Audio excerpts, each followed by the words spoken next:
de son trône de clarté, de son ciel de pureté, Jésus-Christ est descendu jusqu'à nos pécheurs perdus. De toujours il était Dieu, roi de la terre et des cieux, mais se dépouillant de tout, Jésus vint mourir pour nous. Jésus-Christ est Seigneur. Il est sorti du tombeau, il est venu. Tout genou fléchira, toute langue confessera que Jésus est Seigneur. Il était l'éternel roi, mais renonçant à ses droits, en ses propres serviteurs, Jésus vint vers nos pécheurs. Bien que fit Jésus appris à des choses qu'il souffrait jusqu'à la mort de la croix, l'obéissance c'est la foi. Jésus-Christ est Seigneur. Il est sorti du tombeau, il est Seigneur. Tout genou fléchira, toute langue confessera que Jésus est Seigneur. Jésus s'est humilié, aussi Dieu l'a couronné, dans le ciel a fait asseoir sur son trône ton pouvoir, à faire qu'au nom de Jésus ton genou soit abattu, et que dans tout l'univers résonne puissant concert. Jésus-Christ est Seigneur. Il est sorti du tombeau, il est Seigneur. Ton genou fléchira, toute la confessera que Jésus est Seigneur. Amen. Tout genou fléchira, toute langue confessera que Jésus est Seigneur. Amen. Nous voulons aussi chanter ce petit chœur. C'est vrai, nous sommes dans une position d'humilité. Prosternez-vous devant votre roi. Adorez-le de tout votre cœur. Faites monter vers sa majesté des chants de gloire pour votre roi des rois. Et c'est cela que nous sommes en train de faire, frères et sœurs. Que le nom de Jésus soit béni. Amen, amen. Gloire à toi. Gloire à toi, Jésus. Prosternez-vous devant votre roi. Adorez-le de tout votre cœur.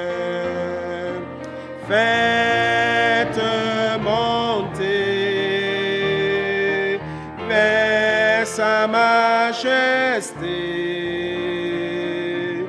Des chants de gloire pour votre roi, des rois, prosternez-vous devant votre roi, adorez-le de tout votre cœur. Faites monter vers sa majesté des chants de gloire pour votre roi. Amen. Gloire au Seigneur. C'est vrai, nous voulons aussi chanter ce dernier cantique qui nous conduit dans la louange. Il y a nos frères qui prépareront aussi pour préparer la scène. C'est nos frères donc Baptiste, notre frère Leclerc Daniel, notre frère Christopher Noaon et notre frère Joël Massa. Est-ce que tu peux Joël? Non, c'est bon? Oui, et notre frère Joël Massa. Que nos frères puissent s'approcher pour préparer la scène. Et nous allons chanter ce cantique tendre Père. J'aime te contempler. Amen. Puissions-nous entrer dans cette dimension de l'adoration, frères et sœurs. L'adoration, c'est que Jésus seul.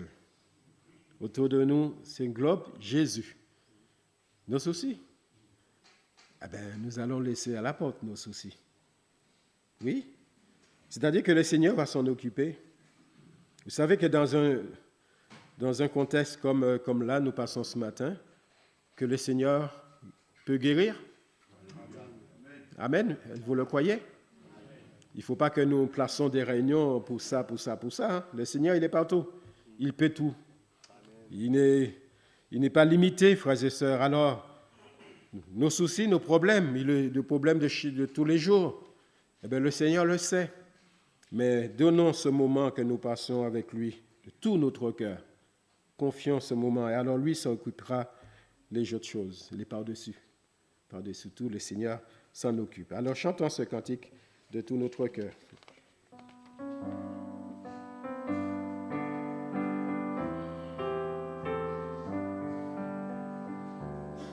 Tendre Père, j'aime te contempler. Tendre Père, j'aime te contempler. Je t'offre ma vie, je chante ta gloire, tendre Père. J'aime te contempler. Fils de Dieu, j'aime exalter ton nom. Fils de Dieu, j'aime exalter ton nom. Tu m'aimes, tu m'aides.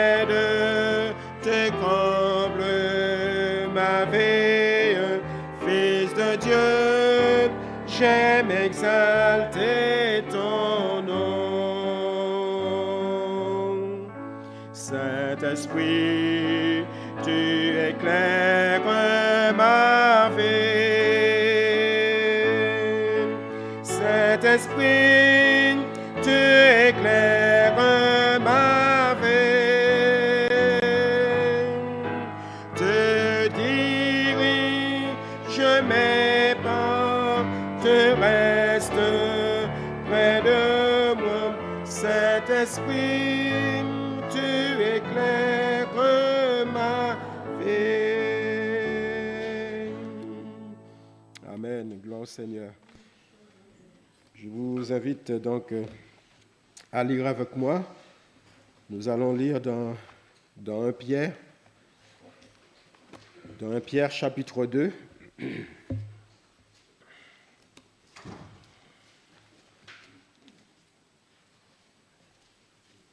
de 1 Pierre chapitre 2 et nous lisons à partir du verset 20.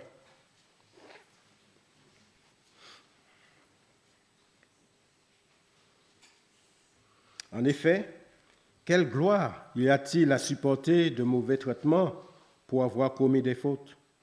Mais si vous supportez la souffrance lorsque vous faites ce qui est bien, c'est une grâce devant Dieu. Et c'est à cela que vous avez été appelés, parce que Christ aussi a souffert pour vous, vous laissant un exemple afin que vous suiviez ses traces. Lui qui n'a point commis de péché, et dans la bouche duquel il ne s'est point trouvé de fraude.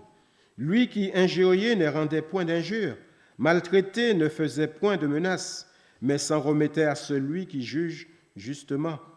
Lui qui a porté lui-même nos péchés en son corps sur le bois, afin que, morts au péché, nous vivions pour la justice. Lui, par les meurtrissures desquels vous avez été guéris, car vous étiez comme des brebis errantes. Mais maintenant, vous êtes retournés vers le pasteur et le gardien de vos âmes. Amen. Amen. C'est vrai que nous voulons nous rappeler aussi ce que l'apôtre Paul, inspiré bien sûr, nous a laissé dans cette lettre. Car j'ai reçu du Seigneur ce que je vous ai enseigné, c'est que le Seigneur Jésus, dans la nuit où il fut livré, prit du pain et après avoir rendu grâce, le rompit et dit, « Prenez, mangez, ceci est mon corps qui est rompu pour vous. Faites ceci en mémoire de moi. » De même, après avoir soupé, il prit la coupe et dit, « Cette coupe est la nouvelle alliance en mon sang. Faites ceci en mémoire de moi.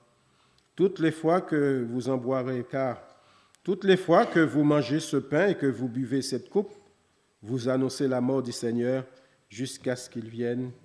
Amen. Amen. Gloire au Seigneur. » Que Dieu soit béni. Quelle grâce de pouvoir passer ces temps dans la présence de Dieu. Pierre un jour a dit « Il est bon, Seigneur, que nous soyons ici. » Alors lui, il voulait dresser une tente alors qu'il était dans la présence sainte de Dieu. Mais nous, la grâce que nous avons, c'est que notre tente, elle est aussi en Jésus. Jésus est avec nous. Amen. Frères et sœurs, ce matin, le Seigneur a mis sur mon cœur un verset que nous retrouvons dans le livre des Lamentations. C'est vrai que c'est un livre, rien que le titre ne va pas être encourageant. Et pourtant, on va retrouver dans ce chapitre 3 des Lamentations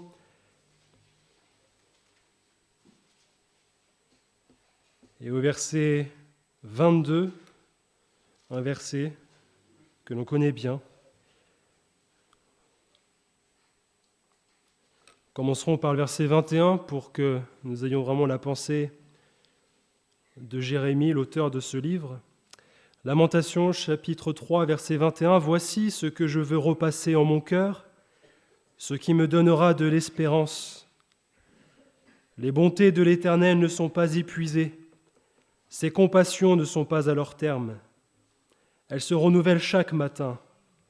Oh, que ta fidélité est grande! L'Éternel est mon partage, dit mon âme.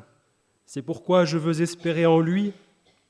L'Éternel a de la bonté pour qui espère en lui, pour l'âme qui le cherche. Il est bon d'attendre en silence le secours de l'Éternel. Amen. Amen. Les bontés de l'Éternel ne sont pas épuisées. Vous retrouvez dans ces versets, et j'aimerais souligner en tout cas ces mots ce matin, vous retrouvez les mots bonté, compassion, fidélité, partage et espérance. Voilà l'encouragement, voilà l'exhortation que nous retrouvons dans ce livre des Lamentations. Pourtant, je l'ai dit, les Lamentations, ce n'est pas encourageant. Quand Jérémie a écrit ses plaintes, il était dans un désarroi. Il avait des sentiments qui étaient tristes. Il avait devant ses yeux un peuple qu'il aimait, le peuple de Dieu, Juda, qui s'était détourné de Dieu, qui n'avait pas suivi à la lettre les commandements que Dieu avait donnés. Il y avait déjà eu Israël qui avait été captif, qui était déporté. Et là, voilà que le royaume de Juda, le Seigneur va mettre sur le cœur de son prophète des paroles qui révèlent ce que Dieu va porter comme jugement au royaume de Juda en conséquence de leur détournement. Et pourtant, Jérémie va avoir cette pensée, il va garder cette parole, il va dire « Voici ce que je veux repasser en mon cœur, ce qui me donnera de l'espérance. Les bontés de l'Éternel ne sont pas épuisées. » Malgré le contexte, malgré le désarroi, malgré la révélation de Dieu pour les jugements pour son peuple, malgré le fait que Jérémie avait déjà subi, j'ai envie de dire, les foudres de ses confrères, de ses frères, de ses sœurs, lui, il repassait sur son cœur cette parole de Dieu. Parce que Jérémie savait en qui il croyait. Si vous prenez une concordance et que vous recherchez dans la parole de Dieu le nombre de fois où le mot bon, bonté, que ce soit singulier comme au pluriel, eh bien vous retrouverez une multitude de références. Et les plus nombreuses, on les retrouve notamment dans les psaumes. Et je bénis le Seigneur parce que ce matin, on a eu aussi le psaume 103 qui dit « Voilà, je repasse sur mon cœur, je compte les bienfaits. Mon âme bénit l'Éternel et n'oublie aucun de ses bienfaits. » Vous savez que le mot bonté, bienfait sont synonymes. Les compassions, les grâces. Nous avons raison de rendre grâce à Dieu. Parce que c'est une grâce, c'est une joie, c'est une grâce que de pouvoir être là ce matin, c'est une grâce que de pouvoir avoir tous les jours, ne serait-ce qu'à manger sur notre table. Quand nous voyons le contexte autour de nous, c'est vrai, on pourrait passer du temps à regarder ce qui se passe dans le monde, à regarder ce qui se passe autour de nous, frères et sœurs. Mais si on regarde ce qui se passe autour de nous, on tombe dans le désarroi. Si on regarde ce qui se passe autour de nous dans le monde, on pourra avoir les mêmes sentiments que Jérémie, se dire mais finalement le monde court à sa perte et nous-mêmes nous allons dans ce sens, il n'y a rien de bon ici-bas. Ne mettez pas votre espoir dans le monde. Le monde n'a rien à offrir si ce n'est que la tristesse de la misère. Mais le Seigneur, Dieu, Jésus, c'est dans la nature de Dieu la bonté. Vous avez cet homme qui s'est approché de Jésus et a dit « Bon maître, que faut-il que je fasse pour hériter la vie éternelle ?» Et Jésus, que lui a-t-il répondu? Il a dit « Mais il n'y a de bon que Dieu seul. » Pourtant, il avait raison de dire à Jésus « Bon maître », puisque Jésus est le Fils de Dieu, donc Jésus est Dieu, Jésus est bon. Et ce que le Seigneur Jésus a voulu évidemment montrer par là, c'est qu'il y avait la nature de Dieu, et la nature de Dieu, c'est sa bonté. Dieu est amour, Dieu est bon, Dieu est sage, Dieu est juste. Et il ne faut pas mettre à part une seule nature de Dieu, comme aujourd'hui on pourrait le faire en disant « mais Dieu est amour, donc tout le monde ira au ciel ». Dieu est bon, alors Dieu bénit tous les hommes. Dieu est bon, Dieu est amour, mais Dieu est juste. Et le Seigneur, dans sa parole, a montré que, évidemment, si Dieu veut bénir ses créatures, si Dieu veut bénir les hommes, le Seigneur est juste et le Seigneur ne bénit pas ceux qui ne veulent pas de lui. On ne peut pas réclamer la bénédiction de Dieu sur un inconverti. Si vous êtes inconverti, vous ne pouvez pas avoir la bénédiction de Dieu sur votre vie. Même si vos parents sont chrétiens, même si votre frère, votre sœur sont chrétiens, Vous, si vous n'êtes pas chrétien, si vous n'avez pas accepté Jésus comme votre sauveur, Dieu ne vous bénit pas. Dieu ne vous garde pas. C'est la parole de Dieu, frères et sœurs, c'est la vérité. Dieu garde ceux qu'il aime. Même si c'est une parole qui peut être dure à entendre, et ce matin, je commençais par dire les bontés de Dieu ne sont pas épuisées, mais le Seigneur a mis aussi sur mon cœur de rappeler cette vérité qu'il bénit ceux qui lui appartiennent uniquement. Parce que si Dieu bénissait le monde entier, le monde ne serait pas ce qu'il est aujourd'hui. Aujourd'hui, vous entendez des inconvertis dire « mais s'il y avait un bon Dieu, le monde ne serait pas ainsi ». Mais le Seigneur a créé ce monde et il a laissé ensuite l'homme faire comme bon lui semblait. Il a laissé à chacun le libre arbitre. Et si le monde est ce qu'il est aujourd'hui, ce n'est pas à cause de Dieu, loin de là. Mais nous, en tant que chrétiens, il faut qu'on prenne conscience de cette vérité, parce que si vous priez pour que le Seigneur bénisse même vos enfants inconvertis, le Seigneur ne le fera pas.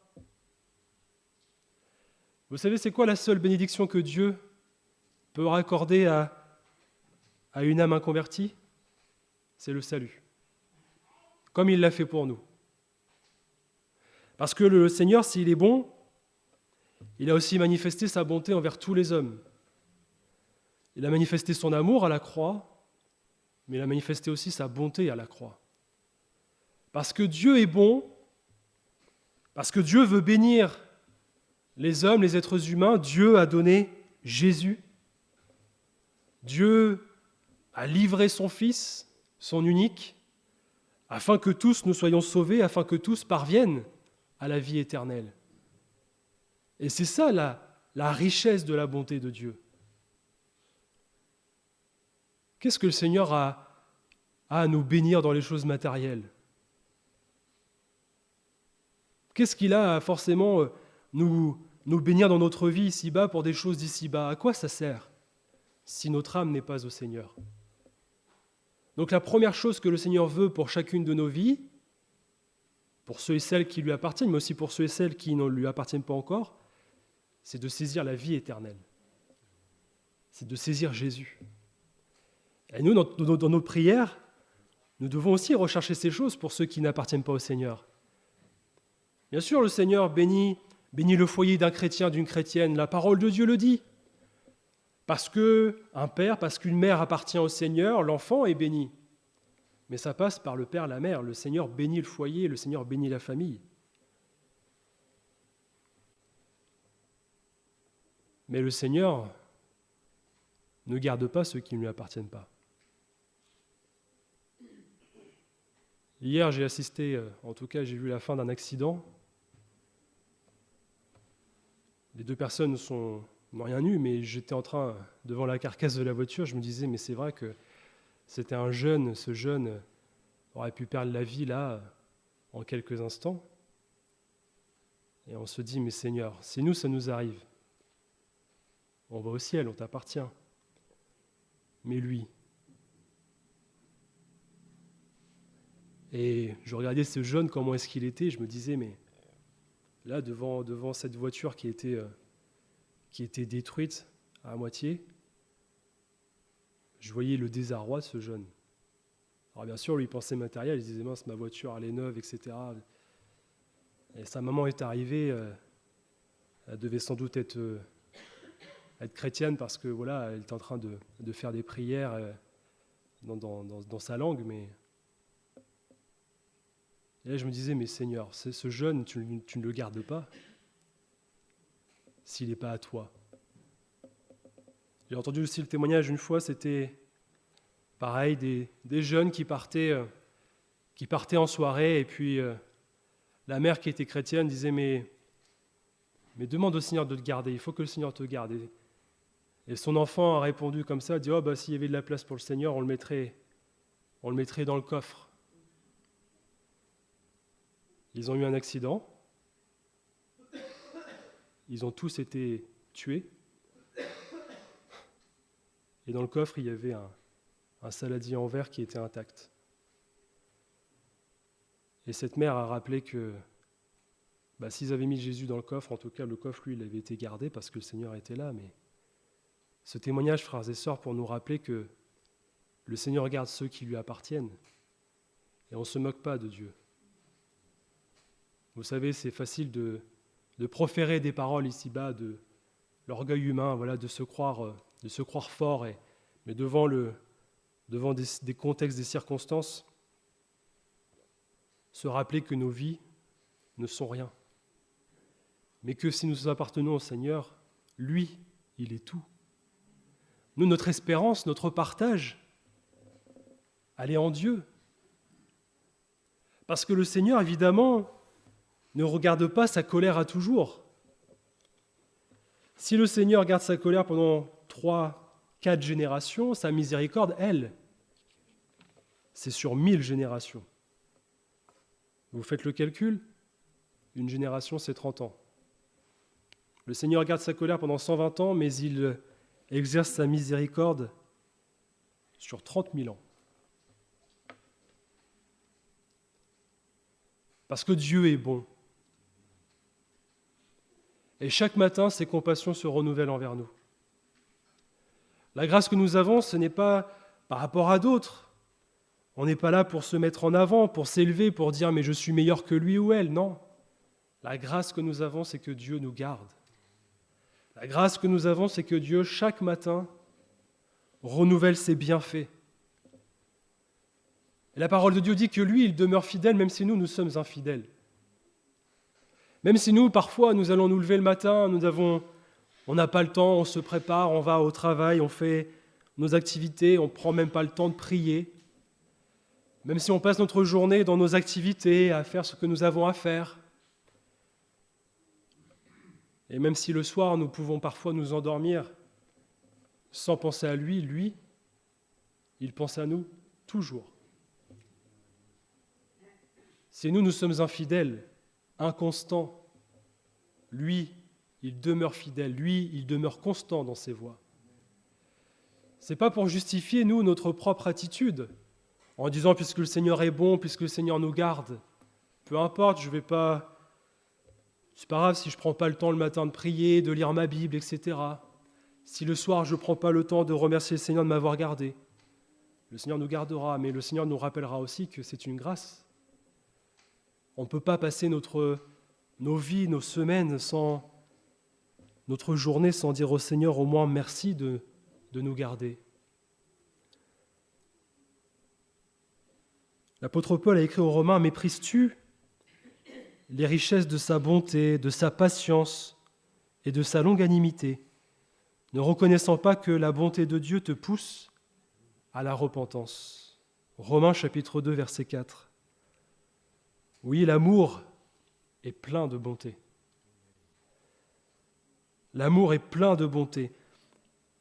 Et c'est pour ça que l'amour et la bonté de Dieu sont liés, sont manifestés à la croix.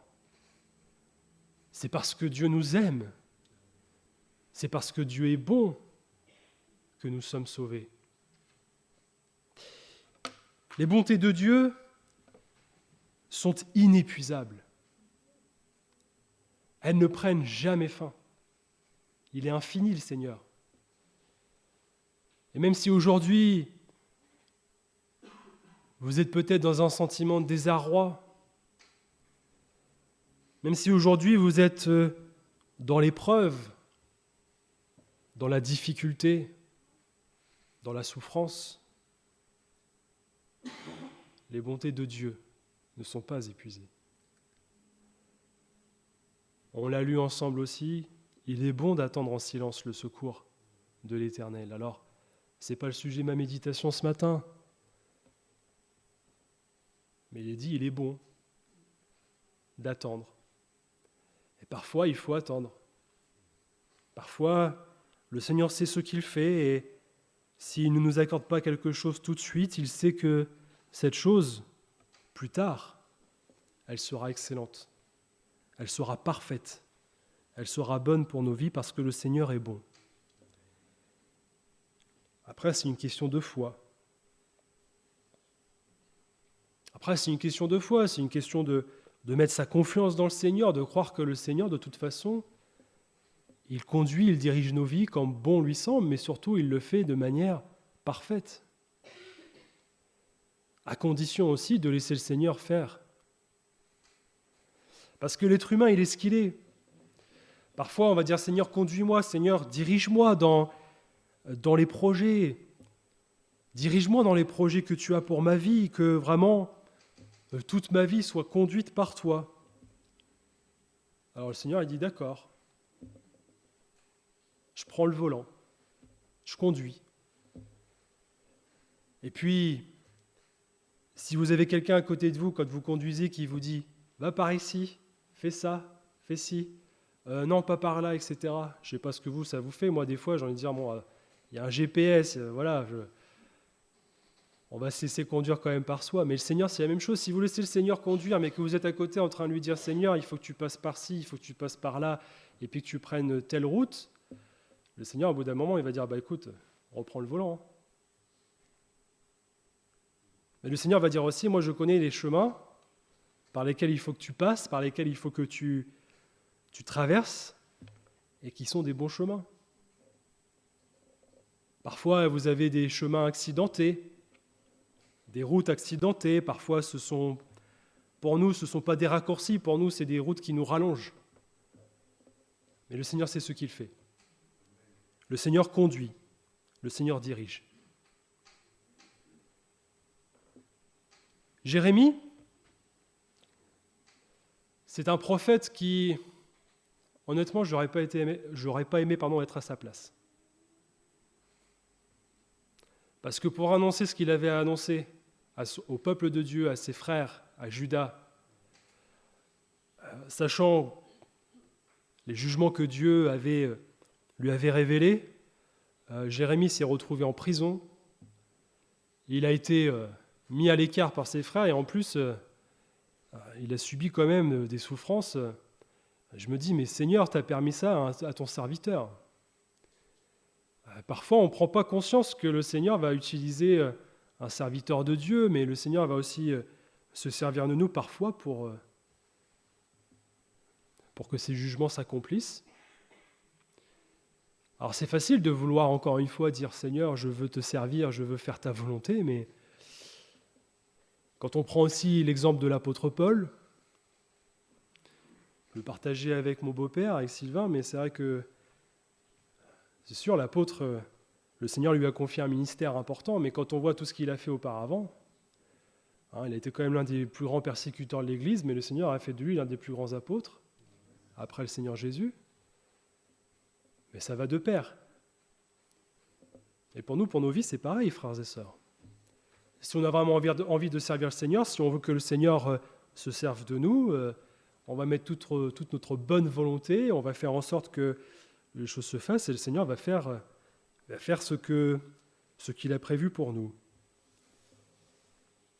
Mais malgré tout ça, malgré peut-être les circonstances qui sont sur notre route, sur notre chemin,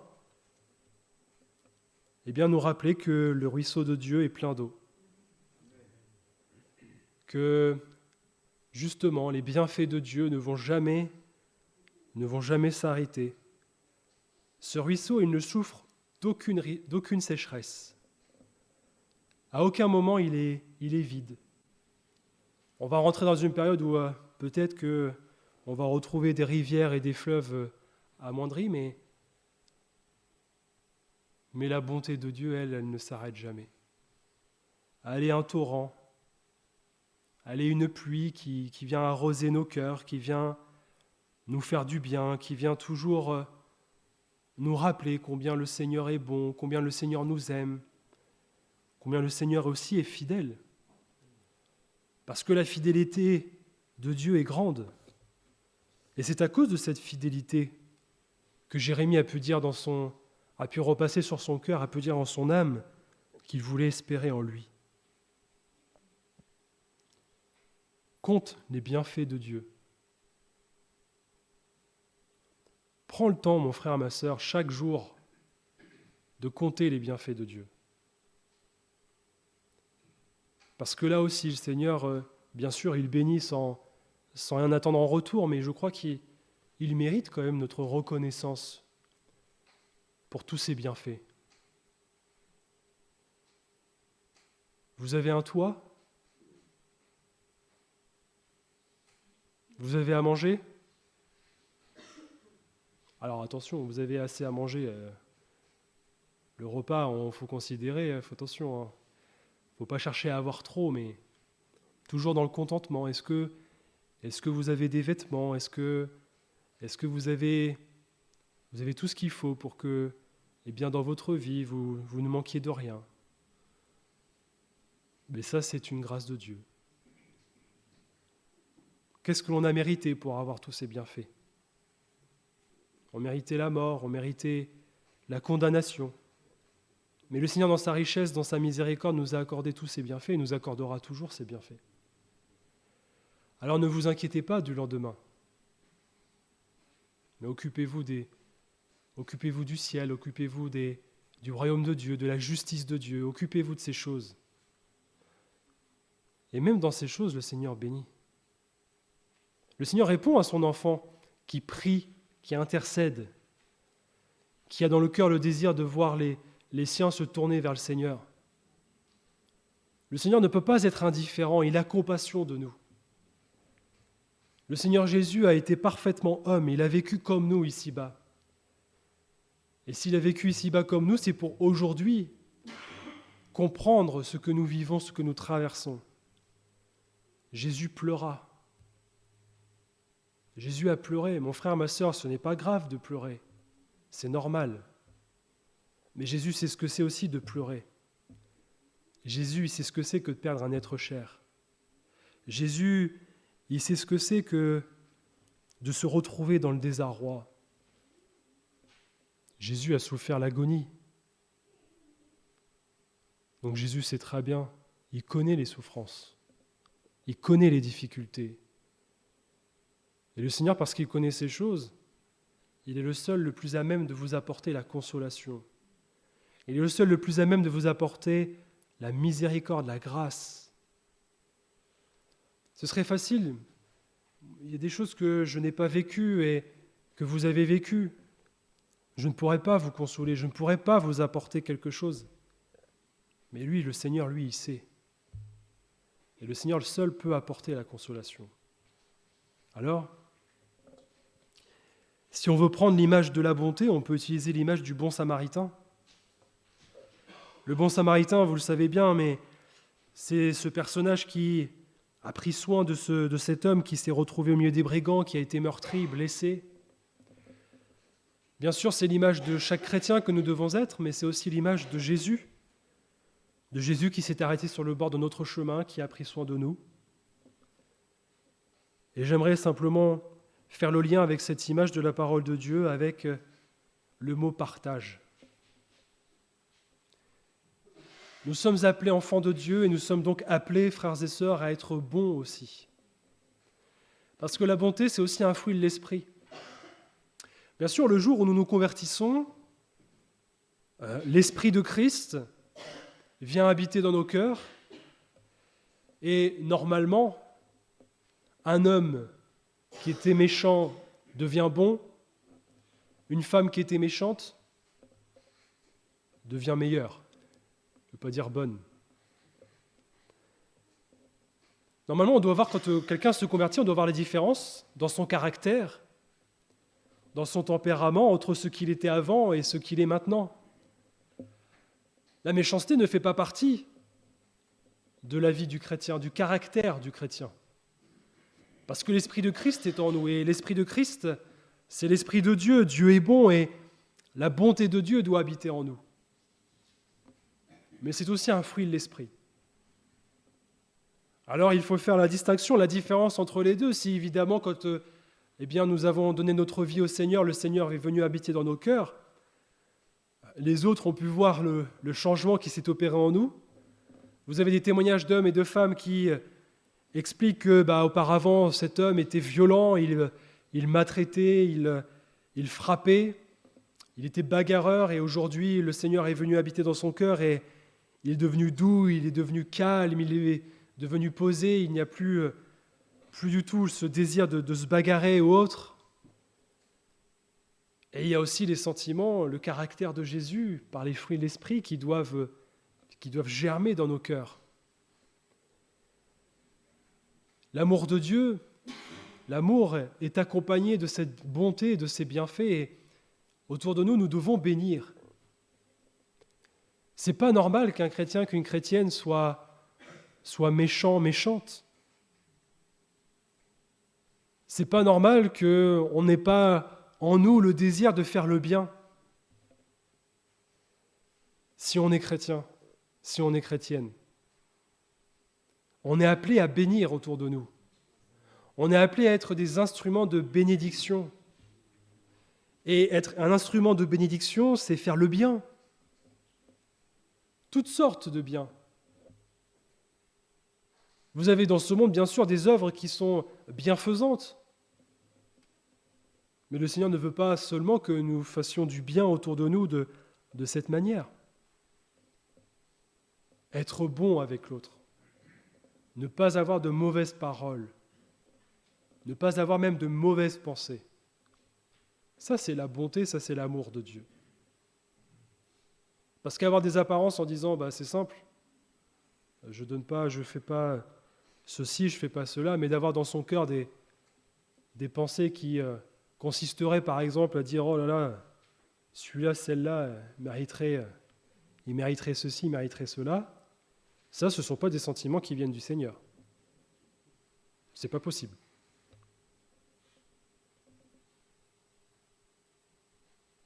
C'est arrivé à tous d'avoir ces pensées. Non ? On est vrai ce matin devant le Seigneur. Bon, le premier, c'est arrivé d'avoir ces pensées-là. Hein. Si quelqu'un vous faisait une queue de poisson sur la route,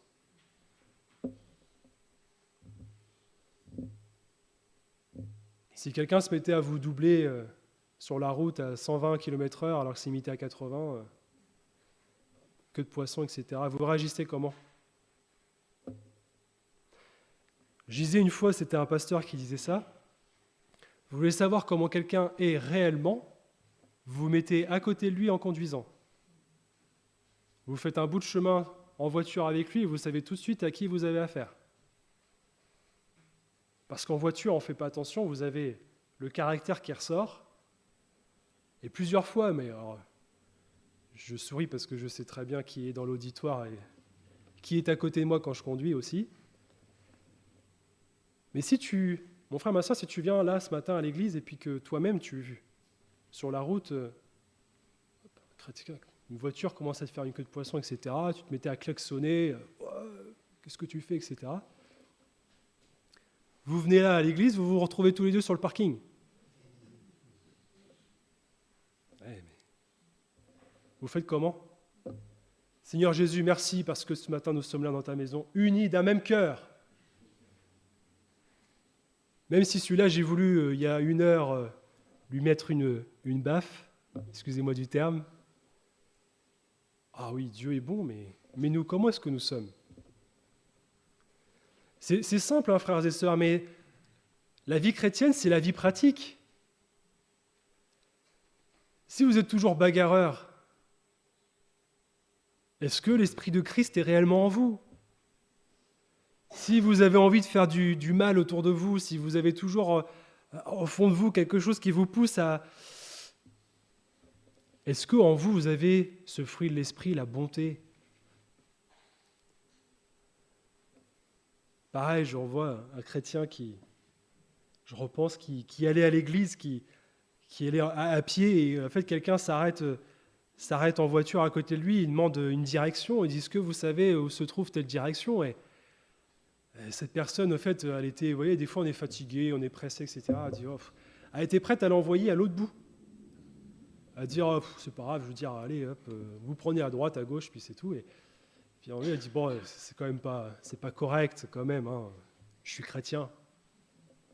Alors je vais dire à cette personne, bah oui, la rue, vous prenez là et là. Et cette personne arrive à l'église et elle se retrouve avec cette même personne qui a dit, mais vous imaginez si on n'était pas bon, si on n'avait pas en nous ce bon sentiment de Christ en disant, je vais faire du bien, et si vous envoyez la personne, un chrétien à l'autre bout, il ne va même pas à l'église, enfin, vous imaginez les conséquences, mais Ça prête à sourire, mes frères et sœurs, c'est ça la vie chrétienne. C'est le concret, c'est la pratique, c'est tous les jours comment je suis. Comment je suis avec mes collègues de travail, avec mes camarades de classe, comment je suis avec ceux que je côtoie tous les jours. Est-ce que je suis réellement bon? Est-ce qu'ils peuvent dire que j'ai un bon caractère? Ne répond pas Florence.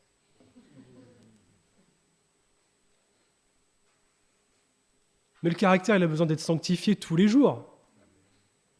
Tous les jours. Parce que jusqu'à la fin, jusqu'à ce que le Seigneur nous reprenne, on n'est pas arrivé à la perfection de Christ. Et le fruit de l'esprit, la bonté, elle a besoin, ce fruit, il a besoin de grandir.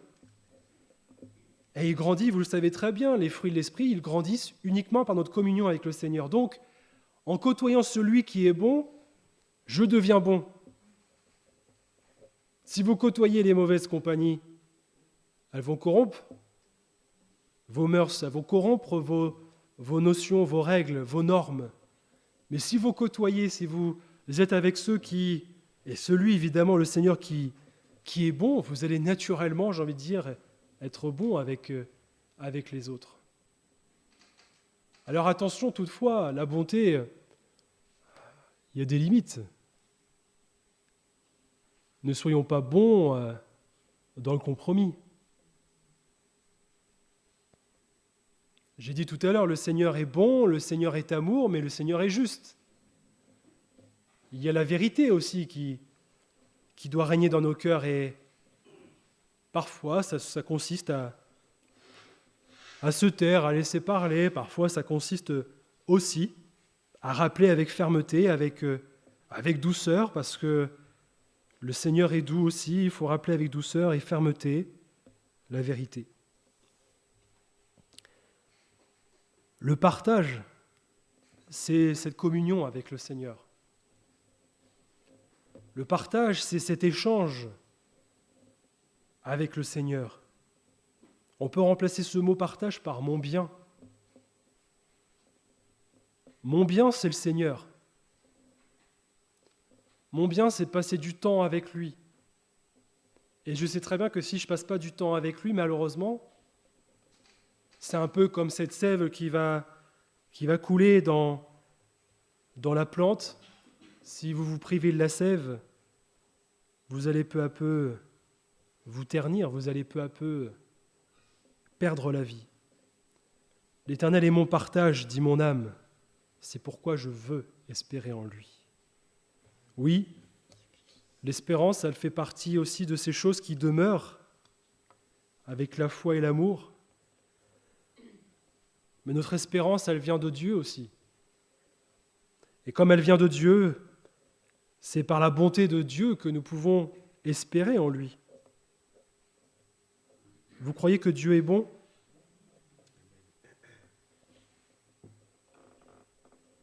Alors, passons notre temps avec le Seigneur.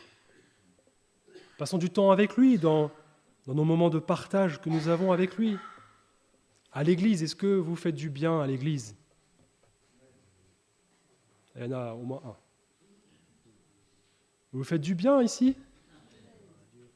Mais qu'est-ce qui fait qu'on est bien ensemble ? Qu'est-ce qui fait qu'on passe du bon temps ensemble ? C'est uniquement la présence de Dieu. Moi, je ne viens pas pour mon frère, ma sœur. Oui, mais je ne viens pas en priorité pour lui, je viens pour le Seigneur. Je viens parce que je sais que dans ces moments-là, comme le frère le disait dans sa prière, peu importe l'endroit, peu importe le lieu, nous, ce que nous recherchons, c'est Jésus, c'est le Christ, c'est la présence de Dieu. Et ça doit aussi animer nos désirs les dimanches matins. Mon frère, ma sœur, nous vivons aujourd'hui dans une époque où vous vous ferez beaucoup plus de bien parfois à rester chez vous que d'aller dans une église. Parce qu'il n'y a pas la présence de Dieu. On ne se fait pas de mal d'y aller, certes, mais est-ce que vous vous faites du bien ? Là est la vraie question. Alors après, je veux dire, chacun est libre, hein. Bien sûr, chacun a cette liberté d'aller où il veut, etc. Mais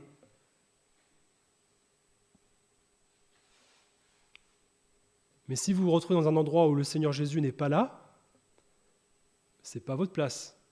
Et vous n'allez pas vous faire du bien. Ou du moins, les bienfaits que vous allez recevoir, ça ne va pas être forcément des bienfaits spirituels. Alors, vous pouvez aller dans des endroits où vous allez vous faire du bien parce que la musique est sympa. Vous allez vous faire du bien parce que ce qu'il prêche, c'est la parole de Dieu. Et oui. Mais s'il n'y a pas le Saint-Esprit, la parole et le Saint-Esprit, ils vont de pair. Ils vont ensemble. Et le chrétien, lui, il recherche la présence de Dieu, il recherche le Saint-Esprit. Et si vous allez dans un endroit où il n'y a pas le Saint-Esprit, vous n'allez pas vous faire du bien. Encore une fois, je ne dis pas que vous allez vous faire du mal. Je dis que vous n'allez pas vous faire du bien spirituellement. Après, chacun est libre, encore une fois, chacun est responsable, j'ai envie de dire, devant le Seigneur de ses actes. Mais moi, ce qui m'anime chaque fois que je viens ici, c'est vraiment de nous retrouver tous ensemble dans la présence de Dieu. Parce que je sais que quand je vais ressortir de ce lieu, je vais repartir avec les bienfaits de la présence de Dieu. Combien de fois, frères et sœurs, nous sommes venus dans ce lieu, nous sommes venus dans une réunion avec un cœur lourd, avec un esprit chargé, et on est reparti joyeux, dans la paix, avec le Seigneur Jésus. Alors ça ne veut pas dire que le Seigneur Jésus n'était pas avec nous auparavant, mais comme l'a dit Jean-Claude, nous sommes venus ce matin, nous sommes venus dans sa présence et nous laissons tout au pied du Seigneur. Les soucis, les tracas, on laisse ces choses et je viens adorer mon Dieu. Je viens louer le Seigneur. Je viens recevoir ce qu'il a pour moi. Et ce qu'il a pour moi, évidemment, ce sont des bonnes choses. Alors, frères et sœurs, je ne vais pas être plus long ce matin, mais